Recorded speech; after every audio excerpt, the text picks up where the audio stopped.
అందరికీ నమస్కారం అండి. ఈరోజు అత్తమ్మస్ కిచెన్లో అత్తమ్మ చేతితో ఆంధ్ర స్టైల్లో కమ్మనైన రొయ్యల కర్రీని ఏ విధంగా తయారు చేసుకుంటారో చూద్దామండి. ఈ విధంగా ఒకసారి ట్రై చేసి చూడండి. చాలా అంటే చాలా టేస్టీగా వస్తుంది. దానికోసం ముందుగా మనమైతే రొయ్యల్ని బాగా కడిగి నరాలు తీసి శుభ్రం చేసుకుని పక్కనైతే పెట్టుకోవాలండి.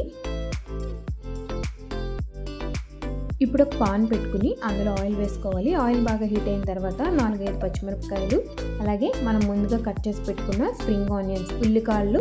సీ ఫుడ్లోకి ఉల్లికాయలు మంచి టేస్ట్ని అయితే ఇస్తుందండి. వేసుకుని ఒక 5 నిమిషాల పాటు ఈ విధంగా ఫ్రై చేసుకోవాలి. ఇప్పుడు ఇందులో మనం మసాలా పేస్ట్ని ముందుగా ప్రిపేర్ చేసుకుని పెట్టుకున్నామండి. దానికోసం ఒక మిక్సర్ జార్లోకి ఒక ఉల్లిపాయ, ఒక టమాటా, 4 లవంగాలు, ఒక పువ్వు, 2 ఇలాచి, 2 టేబుల్ స్పూన్ల ధనియాలు, 2 టేబుల్ స్పూన్ జీలకర్ర వేసుకుని ఈ పేస్ట్ని అయితే మనం ఇందులో గ్రైండ్ చేసుకుని యాడ్ చేసుకోవాలండి. అలాగే 2 టేబుల్ స్పూన్ల అల్లం వెల్లుల్లి పేస్ట్, తగినంత ఉప్పు కూడా వేసుకుని పచ్చివాసన పోయే వరకు మనం ఉల్లిపాయ పేస్ట్ని అయితే మగ్గించుకోవాలి. అలాగే మనం ముందుగా శుభ్రం చేసి పెట్టుకున్న ప్రాన్స్ని అయితే ఇందులో వేసుకుని పసుపును కూడా వేసుకుని ఒక్కసారి ఈ విధంగా ఫ్రై చేసుకోవాలండి.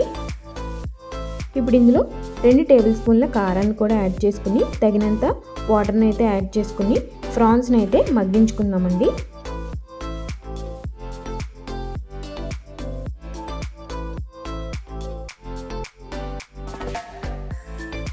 ఫైనల్గా మసాలా పౌడర్స్ని యాడ్ చేసుకుని స్టవ్ ఆఫ్ చేసుకోవడమేనండి. 2 టేబుల్ స్పూన్ల ఫిష్ మసాలా, అలాగే 2 టేబుల్ స్పూన్ల పొడి మసాలా యాడ్ చేసుకుని కొత్తిమీర వేసుకుని ప్రాన్ కర్రీని అయితే సర్వ్ చేసుకోవడమేనండి.